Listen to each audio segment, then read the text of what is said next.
today I'm going to take it to the street and I'm going to make farinata, which is a street food that's found all the way around the Mediterranean. And basically it's a chickpea pancake.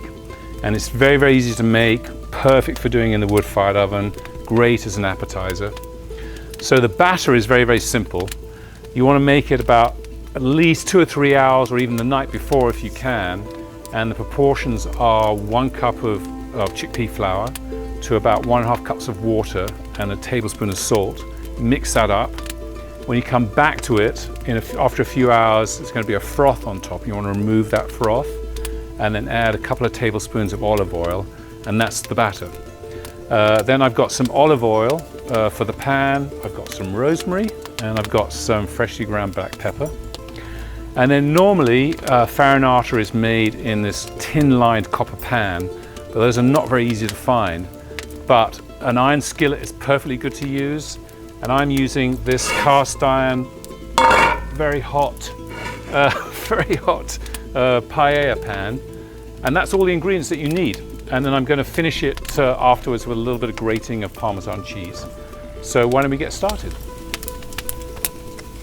So I'm going to start by adding a generous amount of olive oil to the pan, and I'm going to heat that up inside the oven.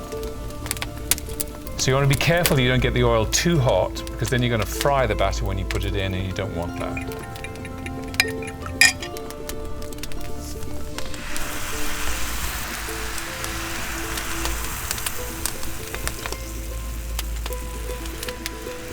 And I'm going to sprinkle the rosemary on top, and then a little bit of fresh ground pepper. So farinata cooks pretty quickly. It's only going to take about 10 minutes, but about halfway through I'm going to turn it just to make sure it cooks evenly.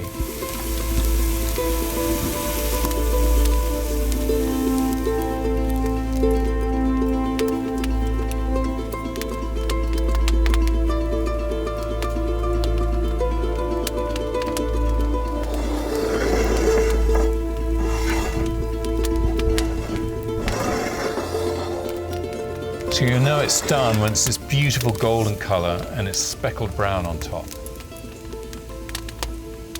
So I'm going to let it rest just for a couple of minutes, and then I'm going to slice it and serve it warm.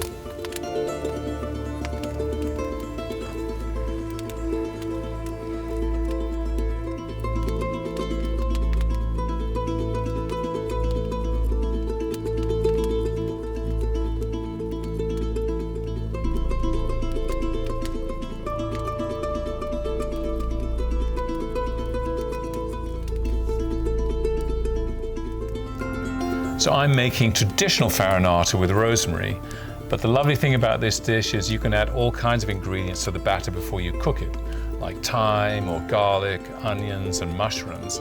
And then when it's done, you could even top it with some salad greens.